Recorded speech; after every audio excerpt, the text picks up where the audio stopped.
Thanks, Emily. I am now going to introduce the moderator for the next panel.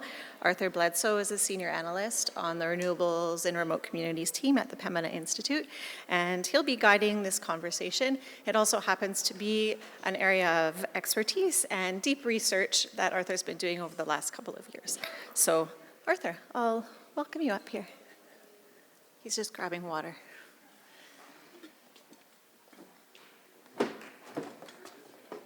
Hello, everyone.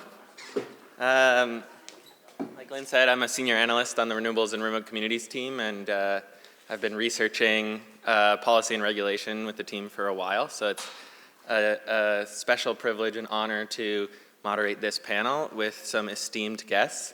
So I'd like to welcome to the stage James Jenkins, Maggie Crump, and Yuri Podmoroff.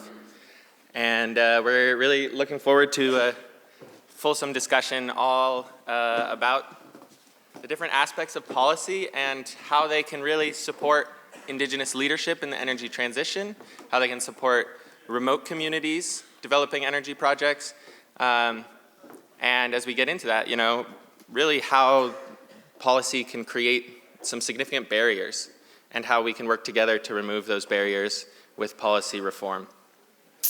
So, it's nice to be here, and I'm going to give each of the panelists an opportunity to introduce themselves. So why don't we start with Yuri? You want to go last? All right, why don't we start with James? And also please I know, James, you've already introduced yourself, but give the crowd a little bit of a background of what you work on and how that intersects with policy. Good morning, everybody. I'm James Jenkins. I'm the Executive Director of Indigenous Clean Energy. We are a national not-for-profit that supports Indigenous participation in clean energy through training, education programs, and advocacy. I've been with the organization for about 2 years. The organization started in 2016 with the 2020 Catalyst program, a premier training program for leaders in Indigenous communities moving primarily generation projects forward. We've expanded to include youth programming. We've expanded into the efficiency side where we see some real opportunity moving forward, and we have an energy climate team that's more geared towards policy and national networks, and it has a global focus as well in the global hub. I'm from Walpole Island First Nation, Gwich'in territory, located in southwestern Ontario. And that's where I'm based as well. So nice to see everyone. Good morning, I'm Maggie Crump. I was born here on the traditional territory of the Kwanlin-Dun and the Ta'an-Quechan Council, but moved around a fair bit growing up. I'm the manager of government affairs for Gwich'in Tribal Council. I'm based here in Whitehorse.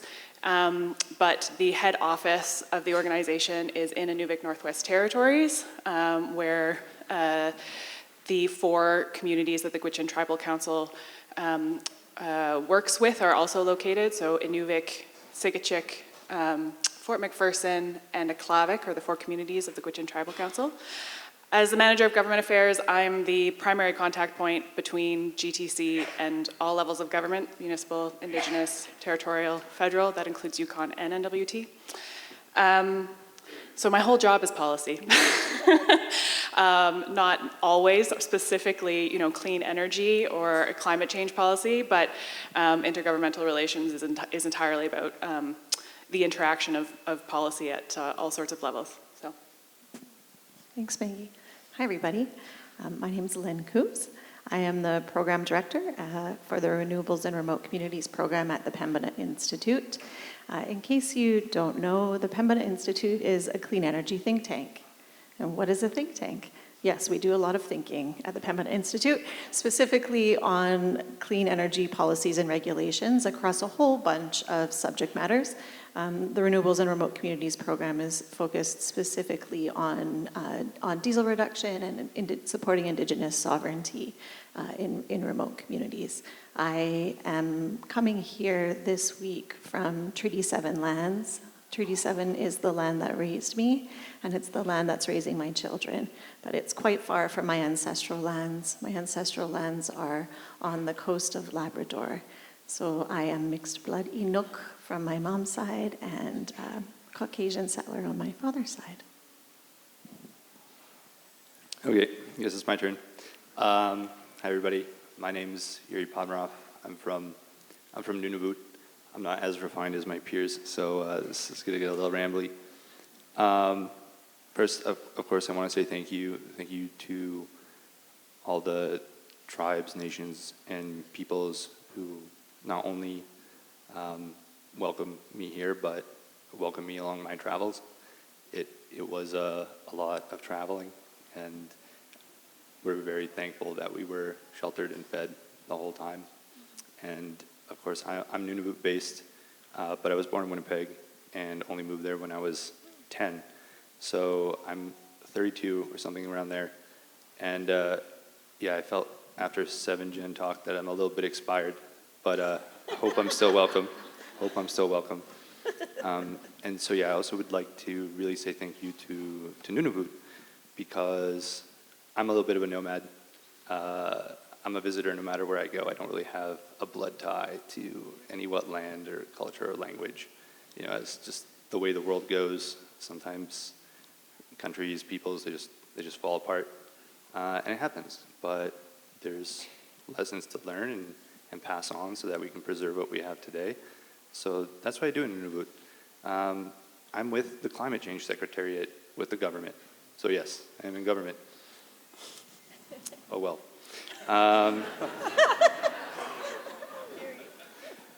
And to some people's dismay, for me in mitigation, it's a lot about carbon. Carbon go up, carbon go down. Do we do a good job? It's just based on that. But if I get to zoom out a little bit, it's really all about energy, which is why I'm here. We all need energy for everything. You eat for energy, you need the sun for energy, you need oil right now to move, right? We're all here because of some crazy technology advancements within the last 100 years. But we need to advance those further, right? Because it's not exactly sustainable. And I'll close off by saying, like, I'm realizing I'm very Nunavut biased. Like, when you talk with me, you're talking with somebody built from just being within Nunavut all the time and forever. And I was pretty lucky to have Mary Simon as a mentor for a little bit. And so she gave me something that I'm using right now, and I'll give it to you too, although she gave it to me like in a very elder way, so it's going to take everybody a couple of years to get it. I still don't get it. But she said just to embrace your biases, to embrace them. And so that's what I'm going to do. So I'm hoping, because it's a little bit more intimate right now, that we can all have a chat together. I know you're going to get a chance to ask us questions, but you know, I want to feel like I'm talking with everybody here, because there was not enough time for me to talk with just the incredible knowledge that is in this room. So yeah, when it comes question time, please just chime in as if you were in part of this conversation if you'd like.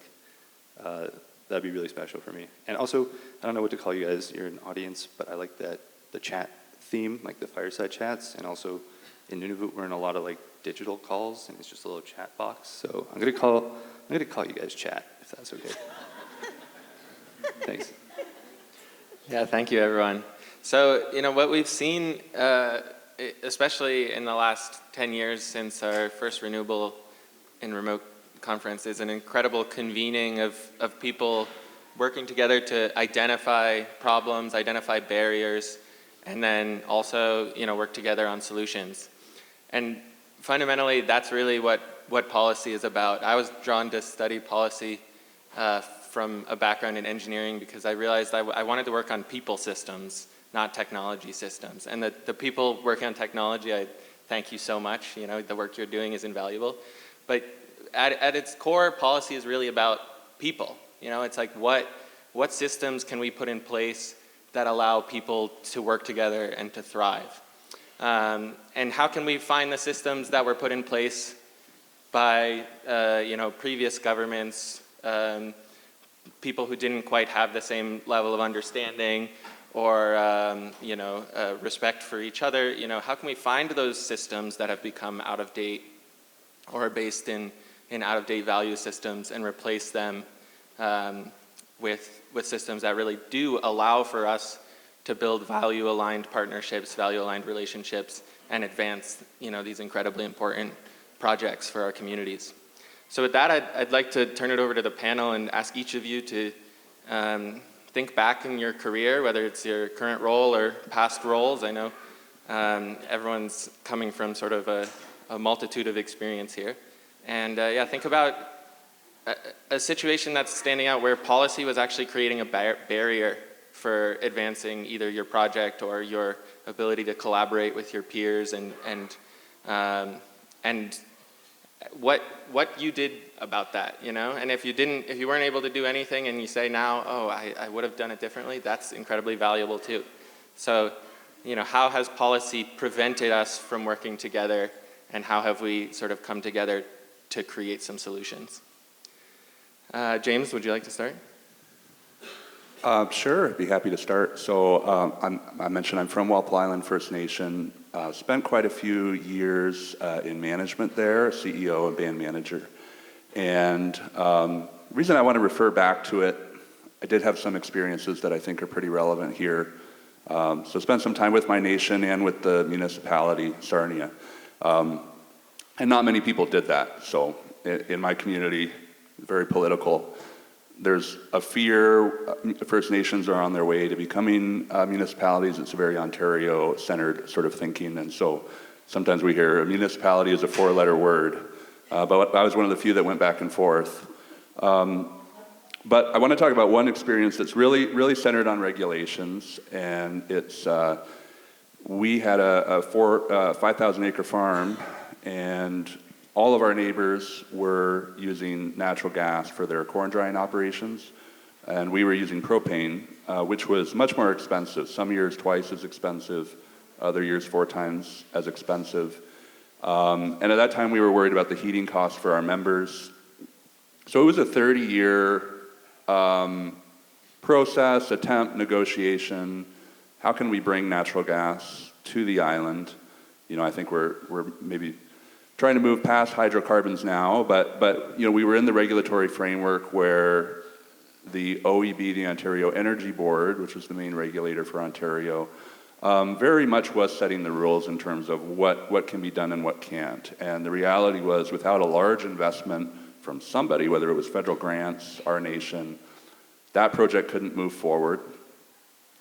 And what we were left with during my time there when I was there about 10 years ago was we're going to drastically scale down the project. So rather than high pressure, it's going to be low pressure. It won't be able to serve any growth. So if we expand our operations, there's quite a bit of the farmland was privately leased. Won't be able to service that, but we'll be able to provide low pressure natural gas to our drying operation, reduce those costs. And we were able to create a cost analysis. And so this is all tied into the rate. So I'm going to use layman's terms a bit here because I was used to talking to community members regularly and our council about what this meant. But the difficulty was the utility, which was called Union Gas at that time. It was bought by Enbridge. The rate had to pay for their investment over a certain period of time. And both the rate and the period of time to recoup that investment were set by the regulator, the Ontario Energy Board. And so the reality was, without a certain level of investment, which was in the millions of dollars for most of that period, it couldn't move forward. $5 million plus for a relatively small system. Something that for those of us that live in urban areas are used to. But we were able to move forward with quite a bit of innovation, and the interesting thing was, first of all, we were very motivated to find federal grants to be able to support the investment, but ultimately it came to the OEB to provide some pretty innovative changes, and what they looked at was both the timeline for how the investment had to be recouped through the rate, but also the rate itself. And so it was an Indigenous-centered policy for that. And I only mention that story because now that since I started my business and now that I'm with Indigenous Clean Energy, looking at a national profile, I say, wow, we deal with issues like this in renewable projects everywhere. And by the way, in terms of challenges, so we have 2 large hunt clubs in Walpole Island First Nation that are fairly remote, accessible only by boat. For 2 of the larger ones, the electricity infrastructure burned down. The political decision was we are going to create an off-grid solution for these islands, and the barriers to do that were incredible, right? So a solution that makes a lot of sense. The grid connections were unreliable, problematic, and why reinvest in that when we can have a greener solution, et cetera, and incredible barriers. So looking across Canada and seeing some of the regulatory barriers, I sometimes ask myself, it took an incredible amount of work, like 30 plus years looking specifically natural gas at Walpole Island, but eventually everything came together and it involved some federal grant funding, it involved some, no pun intended, but pressure. Let's make sure the original project that has some ability to account for growth, that is at the scale of the community, can move forward. But it took that innovation from the regulator. And, it's very exciting to see that British Columbia, BC Hydro is now looking at concepts like that. But I would say we should think about what utilities have done and regulators over the years to make solutions possible, particularly looking at, what's unique in Indigenous communities and remote communities. I don't think there is one solution, but there is the common framework where, we're often finding ourselves pressure. How do we reduce costs? How do we scale back the project to fit into this model? And I find there's less wiggle room with renewables, for better, for worse. I think we can stand up and say many of these projects are viable on their own merits, which is really great. But something to think about. And so I think the more stories we know about what kind of innovation has happened to make these kinds of projects possible, the better position we'll be in to talk to utilities and to say, what can we do to make these move forward? These are priorities for us and for our communities. What can we do to help them move forward? Yeah, amazing. Thank you. I think one of the common themes of the week here, and I'm looking forward to this continuing to be a common theme, is how much we can do working together, coming together, First Nations led or Indigenous led, but collaboration with regulators and utilities, because there are good people in all of these entities that are eager to understand what the problems are and make the change. Does anyone brave want to go next? The example I have is not project specific, so maybe I could save that if other folks have project specific discussion that they want to continue on, because I feel like my example is at the UNFCCC. It'll zoom us all the way out. So you wanted that? Okay. Okay. So I'm currently the manager of government affairs for GTC, but in a past life, I was the climate change advisor for Inuit Circumpolar Council in the lead up to the Paris COP 15.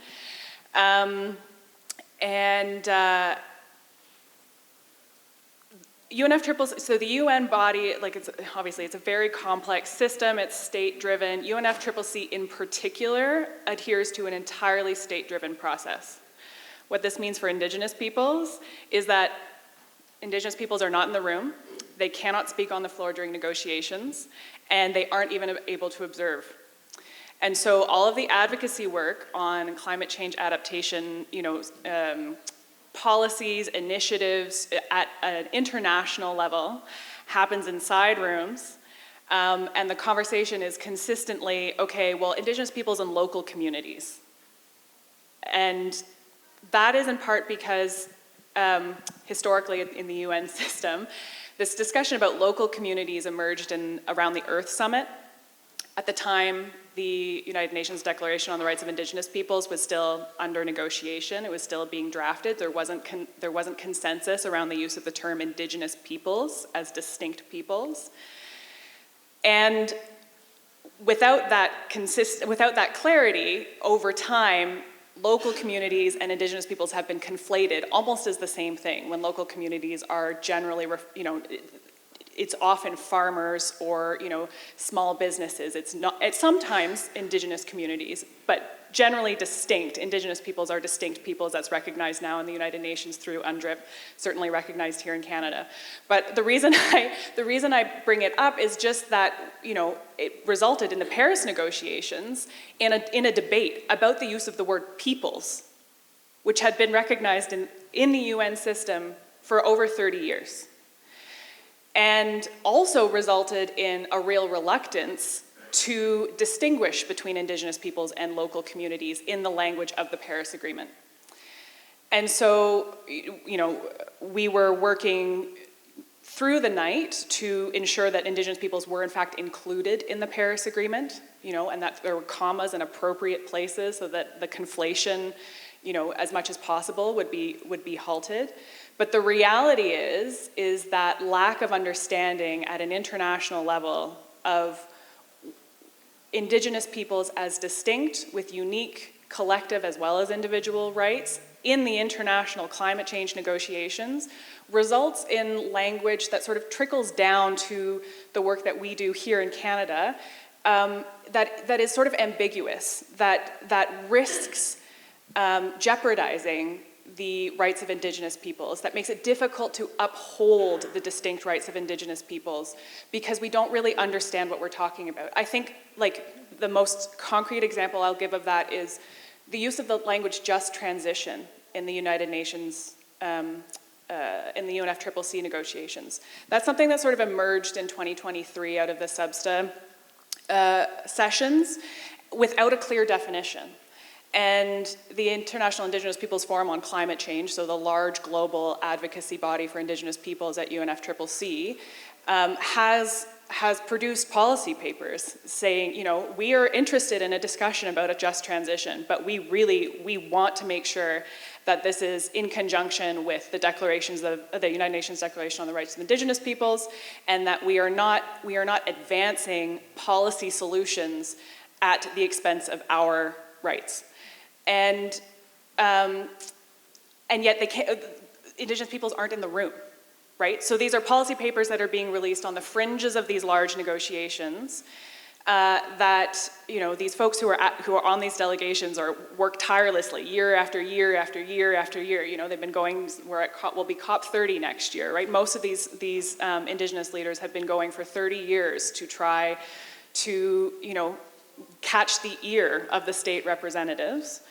But UNFCCC very strictly adheres to a state-led negotiations process, which means that unless Indigenous peoples are invited onto state delegations, they have no voice in the room. And it has trickled into the Arctic Council discussions. It's trickled into the Heritage Convention discussions. I think it's important that we every now and then take the opportunity to sort of zoom out and think, where do these terms that we're using come from? And okay, so at the UN we don't have clarity on what a just transition is, but do we in Canada have clarity on what that means, a just transition in the context of, Section 35 rights? What are we doing in our communities, in our, government policy approaches to really ensure that Indigenous rights are being upheld?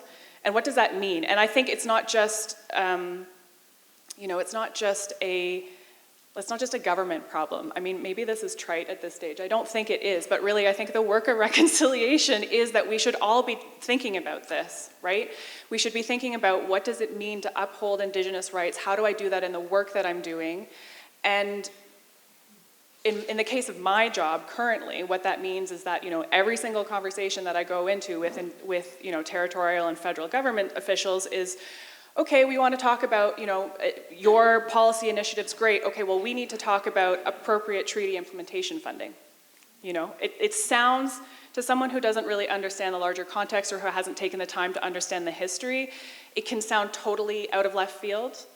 But if you don't have appropriate treaty implementation funding, if you don't have the appropriate funding to, finance, to hire people to do the research, to be able to be the advocacy voice in the room, or at the side of the room, or whatever it is in the case of the UNFCCC, then you aren't able to implement the treaty because the lack of financial resources has resulted in sort of the scarcity mindset where you basically have to triage, and often the analysis of policy development, we have this now at GTC, I think this is a common issue for all modern treaty holders, is that the Government of Canada, under the Liberal government, wants to engage on a regular basis on policy and regulatory development.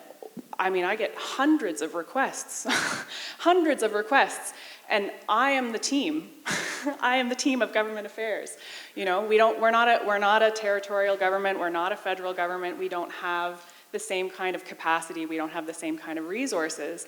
And so, if we're talking about something like a just transition, it sounds good, but if we don't have a designated person, for example, to do the research into something like that, or to be able to be in the room at all of the conversations, at the federal level about what does that mean for GTC.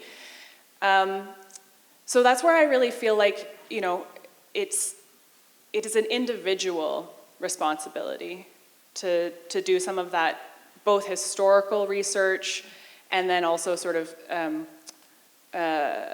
personal consideration of what can I do in my role, no matter what it is, in my work and in my life, to ensure that this in advancing policy projects, initiatives that move us towards a greener future, what can I do to ensure that the work of upholding the rights of Indigenous people is not left to a handful of people in the room who have been doing it over and over and over again for their whole lives, it's a collective responsibility. And as exciting as new ideas are, with in terms of transforming the energy sector and transforming our approach to climate change, adaptation, mitigation, these conversations are very exciting, but we can't let that sort of sweep us away and advance projects at the expense of the rights of peoples that have historically been undermined by colonial processes, right? We can't let these new solutions be themselves a new form of colonization.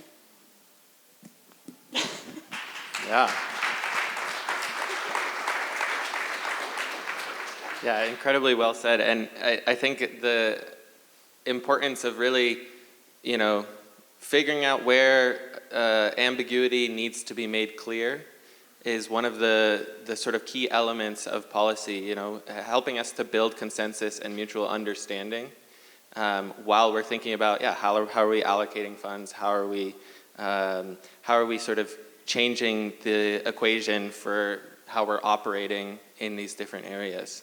I think this might be a good time to pass the mic to Yuri, because there's a very sort of exciting policies that have been coming out of the Nunavut thanks to Yuri's effort that are actually doing some of these things in real time.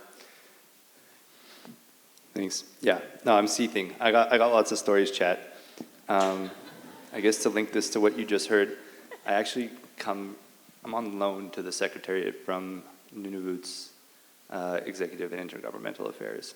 So I spent 3 years there, which for me was 10% of my life, but there have been people there for a lot longer, and that's scary.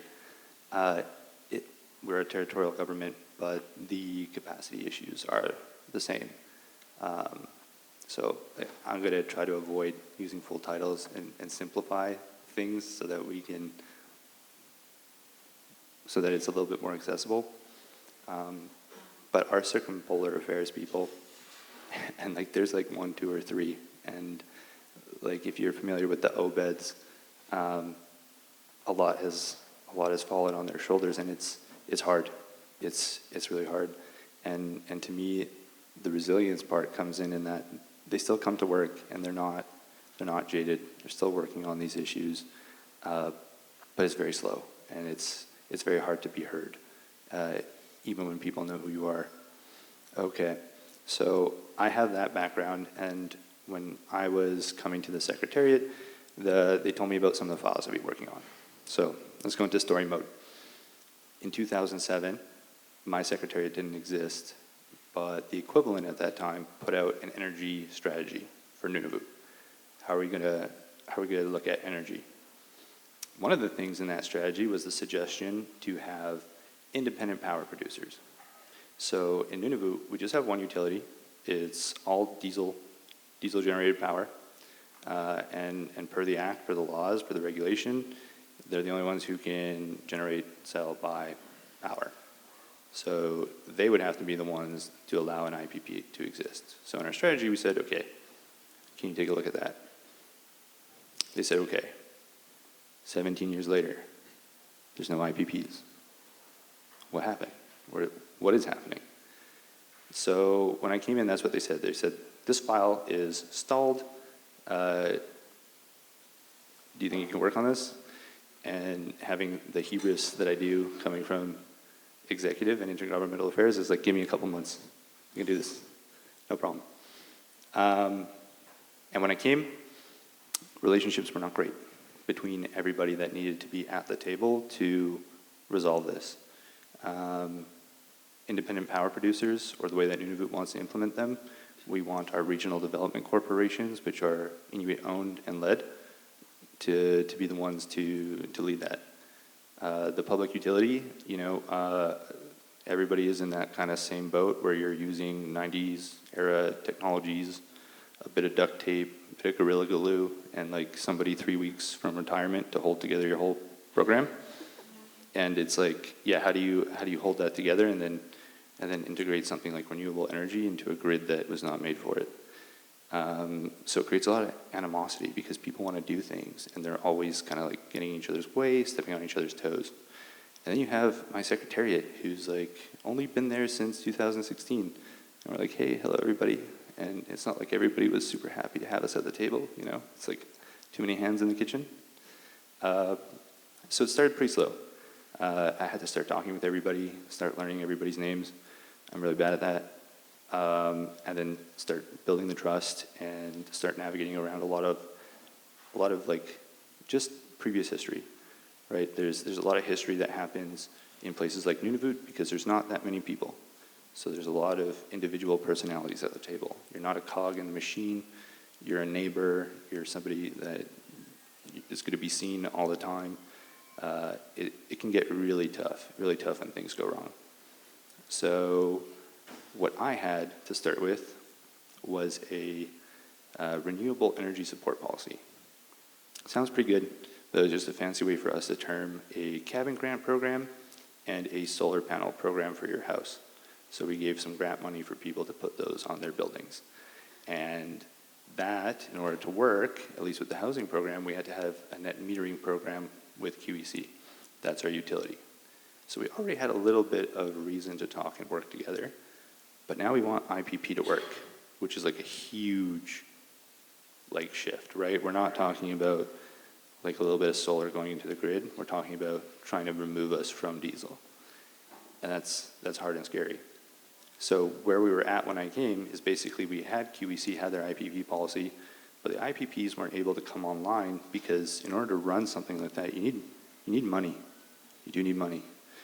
And our utility is only able to pay the IPPs what they avoid in costs, right?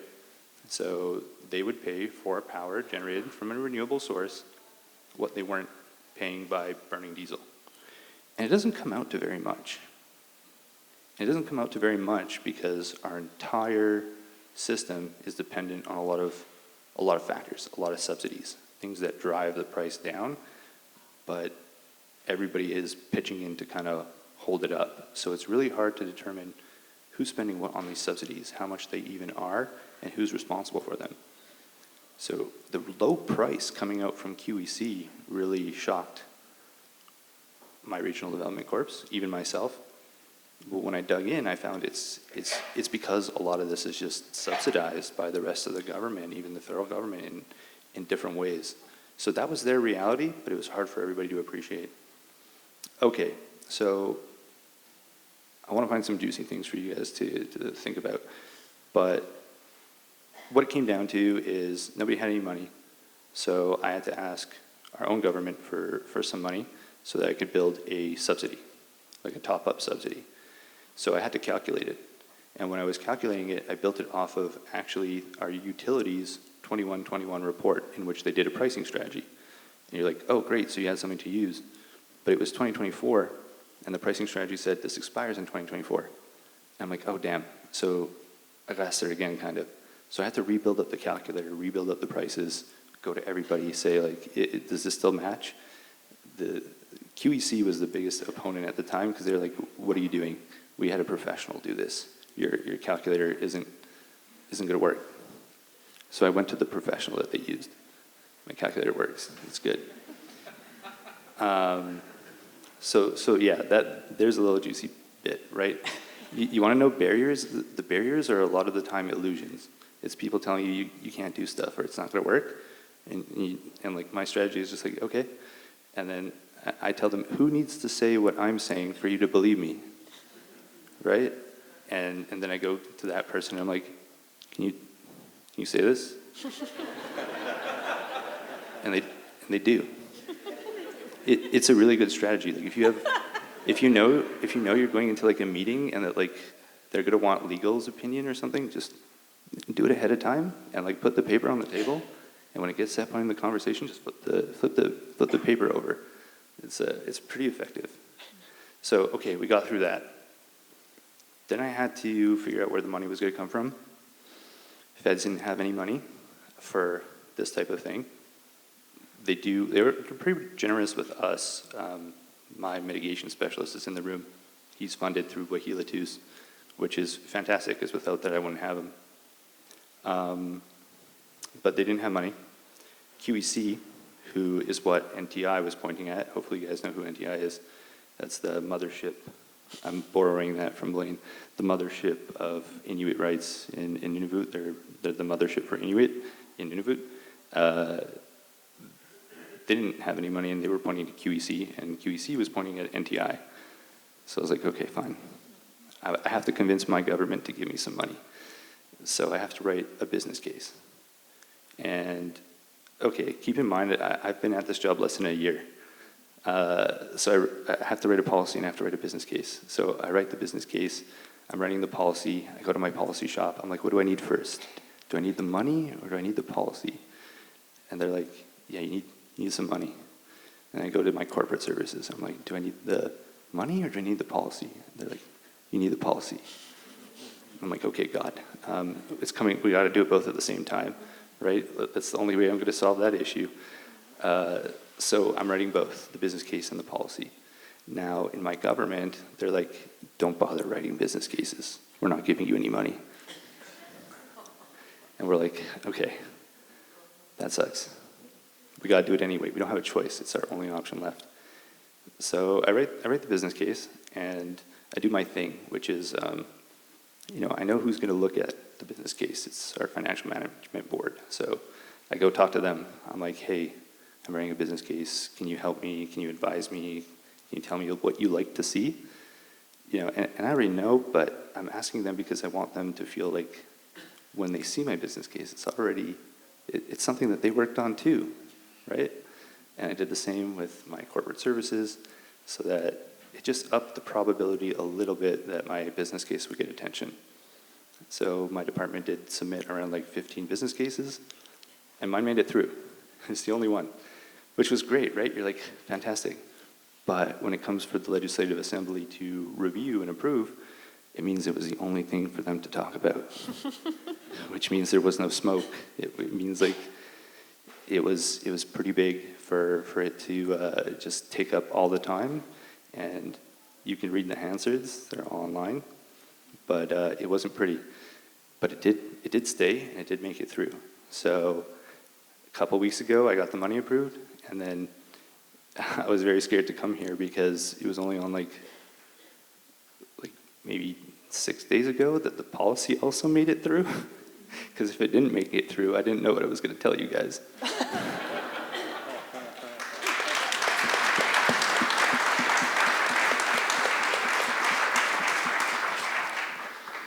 But the policy it's also pretty sweet. So, okay, the policy is real, I promise, but it's not posted yet. That's executive and intergovernmental affairs that got to post it. It's not me, promise. But the policy is pretty special because it's a signal to the IPPs that their local territorial government supports them, right? That's a really big signal. You really need to know that your government has your back, especially when you're starting something pretty new. The other thing it does is it restricts the subsidy to be used on Inuit-led projects only. So UEC also has that in their policy, but we also have it in ours, and that opens up a lot of doors. Because you can imagine if you're an IPP and you're in the territory and you're trying to get started, you have to do a lot of studies. You got to accumulate a lot of data to see if things are going to work. And you can't share that data if you're worried that some southern company is going to come up and take that all away from you because they're just quicker, faster, and have more money. So restricting it so that Indigenous-led projects, Inuit-led projects are at the forefront meant that now we could share data between each other. Now we could help each other. Nunavut is split into 3 different regions, and if you've been lucky enough to talk with Blaine, Malik, or Jess and her team, they're the RDCs that are building these projects. So you would have heard from them. And so this is really big for them too, because now it's easier for them to collaborate, to work together. So yeah, we had to go through a bunch of ridiculous hoops to get things to work just internally. But the policy is pretty sweet. I won't spoil it. You guys should read it. It's only 4 pages. It's only 4 pages. But in and of itself, it's interesting. I'll just give one more interesting tidbit. When I was making the policy, I kind of had to skip some steps, right? Jurisdictional scans are a pretty big step. So instead of asking people, like, what are you doing? I just said, like, what do you wish you would have done? And I just took those answers and started writing from there. And maybe you shouldn't do that, but it worked out for me.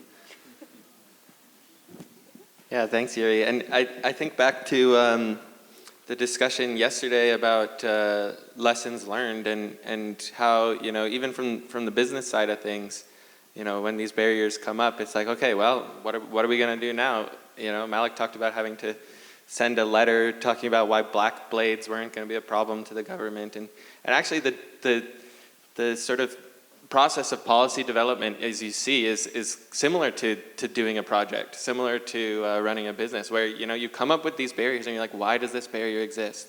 And you realize, oh, it's just one person who hasn't changed their thinking yet, and maybe all I need to do is go and talk to that person and build consensus with that person on why this is a good idea. And I'm going to pass it off to Lynne here. Sorry, I'm going to pass it off to Lynne next to talk, and everyone on the panel actually, to talk about how that consensus building is so important, and how working together to build consensus in these special policy areas that have that that are sort of filling that niche where there's these barriers that are coming up. How can we continue to build that consensus to find solutions and actually advance policies that support Indigenous-led projects? Yeah, for sure. I just wanted to say, Art, in that same lessons learned panel that Rosa was moderating, how many times have we heard Rosa's name on this stage? Rosa said something that was really interesting in that panel. It's still related to barriers, but I will move on to your next question, Art. But Rosa said that in the cases of the lessons learned panel, the projects were ahead of policy. And I think that's really interesting. And she and I talked about that after, because I brought it up to her. And she said that policies can't be created in isolation of projects, at least in this situation and where we are in this time and space right now. And I think that's a really interesting acknowledgement of truth in this space, and that it's not always, we can't always follow colonial government structures where there's legislation, where there's regulation, and then there's policy, and one comes right after the other, and it's very hierarchical, and that is the system, because that system itself is limiting, and that system itself is a barrier to sovereignty and Indigenous decision-making. So I just wanted to acknowledge that also came out of the panel yesterday. But in terms of some examples of solutions and moving forward, Our team has been working on this for quite some time and talked to many of you. And in fact, we could have probably just come here and gathered these insights because we've heard the same things, but this is encouraging. We've definitely heard that collaboration and co-governance is vital in order to move forward. Like in agreements, in working groups or committees, I mean, we've heard that across this whole panel already. We also know that having a plan and strategy for diesel reduction specifically, you have to say it. You have to name that in order for advancement to happen in diesel reduction. We also know about funding. This has been in every single conversation this week, that dedicated funding is essential to creating solutions and a path forward. We also know that energy efficiency is a logical step for diesel reduction, that buildings can be modified, they can be retrofitted in order to support diesel reduction, and that can be done in collaboration with community very quickly. And that's very, very important. And we've also heard from a couple of our panelists already about the importance of independent power producer policies. These are non-negotiables. Projects aren't going to happen without IPP policies. And I know that my panelists can speak more deeply to all of these concepts, so I'll let them do that. But I just wanted to lay out the high-level framework of what we see in those 5 different areas. Yeah, James, I was wondering if maybe you could pick that up and speak about as your work with ICE, supporting folks developing projects in all the different jurisdictions. You said something really interesting to me on the phone, which is that even though every single community is unique, each jurisdiction has their own unique policy environment, we see a lot of the same barriers and a lot of sort of parallel solutions. I wonder if you could speak to some of what you've seen. I think that's really true. I think we see that at the national level, and there, so many great things have been said so far that I'm tempted to pick up on. But I know one of the things that we feel in communities, and this is just kind of going back to the fundamentals of living in community and its own dynamics, and it comes to working with any government, but utilities very much so. We sort of see this pattern where sometimes you have people in utilities that are there for a long time and are steering things in the right direction, but you always have community members whose memory sometimes goes back very far. Sometimes it goes back 20 years, sometimes 40 years, 60 years. So one of the things we're seeing now, as we're starting to see some more innovation on the regulatory side, is there is still a certain level of mistrust. It varies very much by history. It's not stitched together. I'd say it's very, very regional. But, we saw this in BC with the call to power, which was very much, geared towards putting a shot in the arm, really increasing Indigenous participation in larger renewable projects very quickly, in talking to different community leaders. Memories of engaging with the utility, with the regulator, with the province on energy over the decades was an initial barrier. So, it feels like the fundamentals, but it's so important to create that dialogue and active listening and really establishing trust and walking the talk. Coming into community, spending time there, and from the utility perspective or government, thinking about the fact that, I may have not been there 40 years ago, but the organization I represent was, and how am I going to move forward from there? And how am I going to put things in place to not fall into the same traps? And having the resources on the community side is very important as well.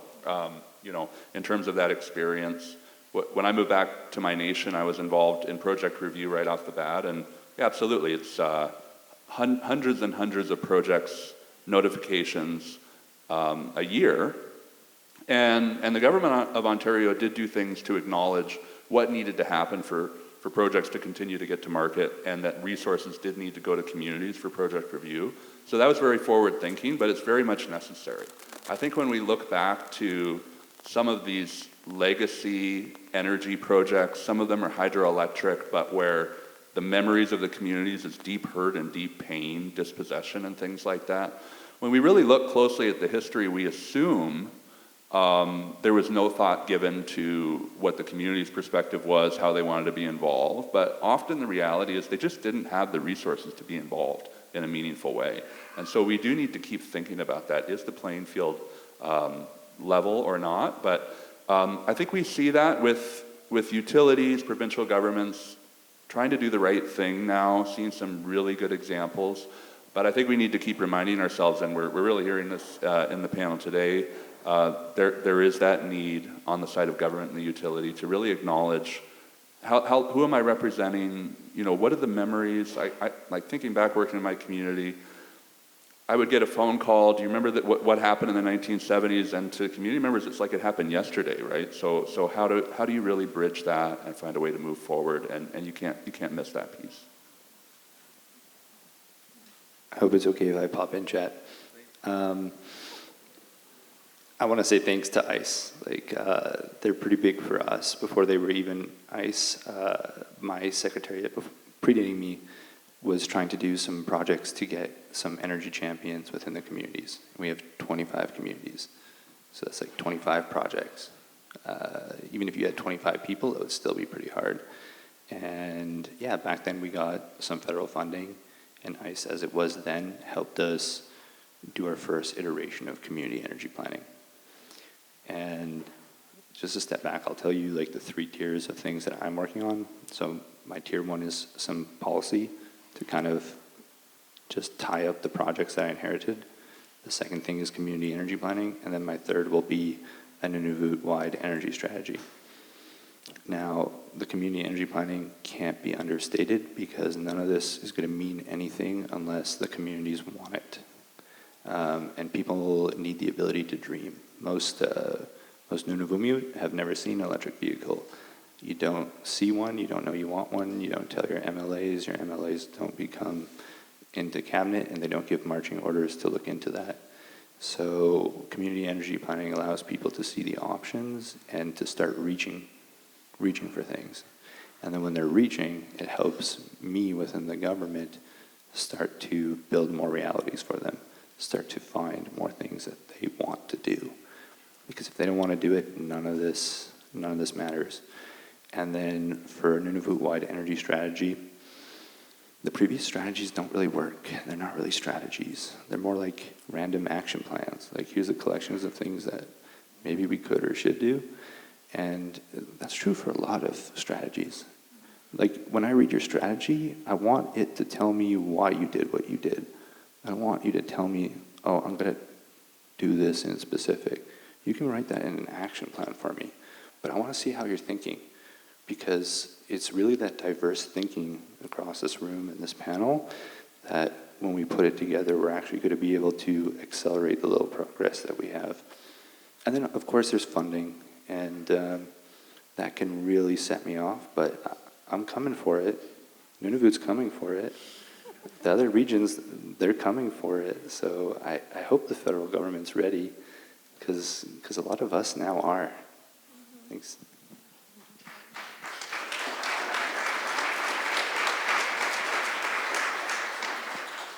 So, I mean, we could keep talking here on stage for another 45 minutes if we had unlimited time, but I know Emily's going to yell at us. But I wanted to take the last couple of minutes here to offer the audience opportunities to ask, specific questions or general questions to any of the panelists about policy, or share your stories with policy that's sort of either how it's gotten in your way, or how you've seen policy change that has really enabled your projects or your communities to succeed.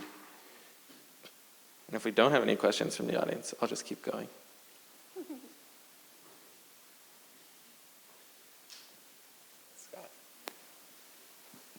I just had a question about circumpolar relations. It'd just be interesting to hear if there's any cultural background or cultural sharing or language sharing between the First Nations in Canada and the Inuit and the First Nations or the Indigenous peoples in Siberia. And if there could be any cultural exchange and stuff in the future. I mean, I kind of see that also as maybe an Arctic security thing too. but it's also how we can help them. I imagine there's remote communities there that don't have electricity and energy security as well. Okay, I'm not an expert, but I will share what I know. So Inuit Circumpolar Council is a permanent participant to the Arctic Council. So the Arctic Council has Arctic states, and then permanent participants are observers and participants in Arctic Council discussions. Inuit Circumpolar Council is one of those permanent participants, as is Gwich'in Council International and the Arctic Athabascan Council. So those are contexts in which we have Canadian, Inuit, and First Nations peoples at Arctic Council in these conversations about international security, circumpolar relations, etc. Inuit Circumpolar Council is an organization that comprises 4 national organizations. So Inuit in Canada, Alaska, Greenland, Kingdom of Denmark, and Russia. And so the short answer to your question is yes. Of course, the extent to which cultural exchange can happen, or even participation in these forums can happen, is largely dependent on states' relationships with these individual national organizations. So in the case of Russia in particular, it has historically been challenging for Indigenous peoples in Russia to participate in Arctic Council discussions as permanent participants unless they toe the party line, unless they toe the state line. That's not to say that there aren't these relationships exist outside of state boundaries, right? And you know, Inuit Circumpolar Council is not only convened at the Arctic Council. They have their own board of directors, and they set the mandate, and they operate, based on that mandate, and they participate in the Arctic Council. It's not the only body they participate in.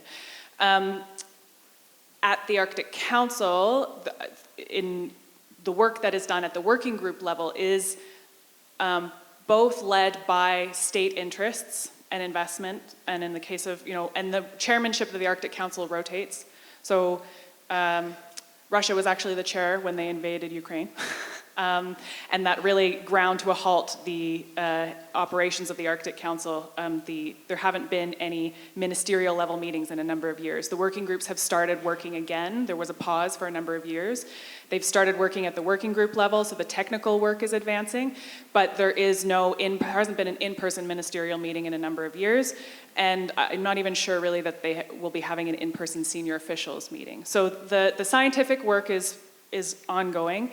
The funding for those projects is largely state-driven, and the extent to which a state will fund a project is obviously based on their own national interests. So in the case of Canada, there's something called GALI funding. I forget what the acronym stands for, but it's through Global Affairs Canada, and it's funding that can support research into the various aspects of the technical work happening at these working group levels that advances Canadian and Indigenous interests. And so, like Gwich'in Council International and Inuit Circumpolar Council can, in partnership with a university or a regional government, apply for this funding, and then there's a whole selections process at the working group level for how these projects are funded at the Arctic Council.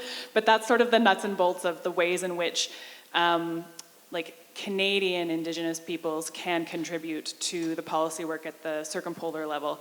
And the tone of the conversation certainly, especially in the last few months, but since the invasion of Ukraine, has been, okay, so Arctic Council is a form of international cooperation. That was why it was set up. What that cooperation looks like is totally different now. And we're sort of figuring out what that means, but I think Canada and certainly the permanent participants have all articulated an interest in continuing to advance that cooperation in some form or another, and that the idea of withdrawing from something like the Arctic Council and the work that's being done, whether it's emergency management or clean energy solutions or whatever, that withdrawing from a forum like that, a really unique international forum for global cooperation, would would have huge negative impacts on family members in other parts, in Russia, in Greenland, now we're, what's going on in the United States. Like some of this is also true for communities in Alaska, right? Like that we need this forum for international cooperation in order to ensure that that everyone is benefiting from this work, and isolating a particular state because of state policies comes at a huge cost to the Indigenous peoples that reside within that state. Does that answer your question? Okay. Can I have 10 seconds? Yeah. You can really tell which of us come from governmental affairs, huh? Sorry. No, it's our bread and butter. It's what we do. I can't tell you the stories. There's not enough time. But I can skip to the moral. And this is going to be true for a lot of government and a lot of other organizations. But when you try things, you got to write down what didn't work. You really do, so that when you pass on the portfolio, we don't repeat the same thing over and over again.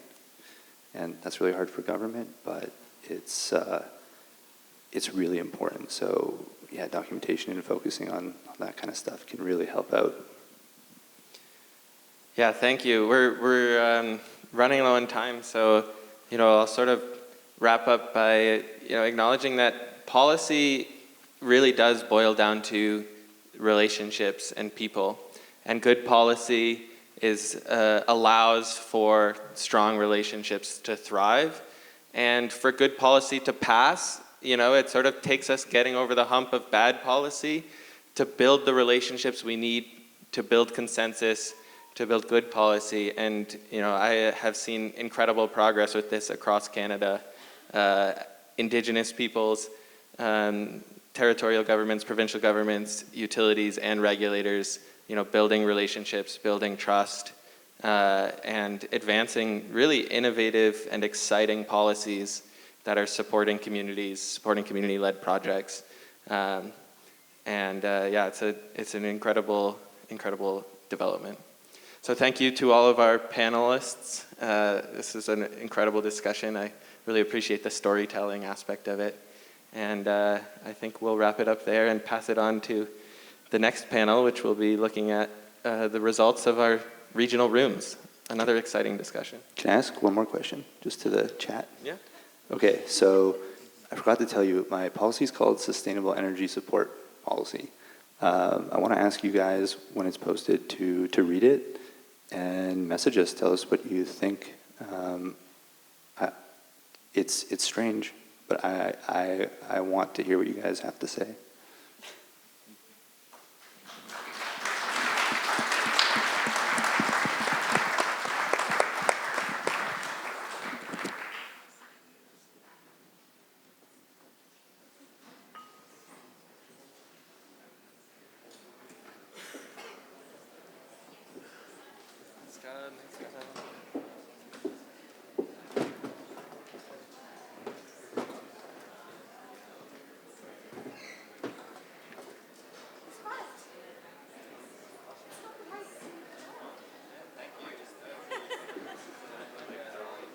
Just the review of it. I'm just going through.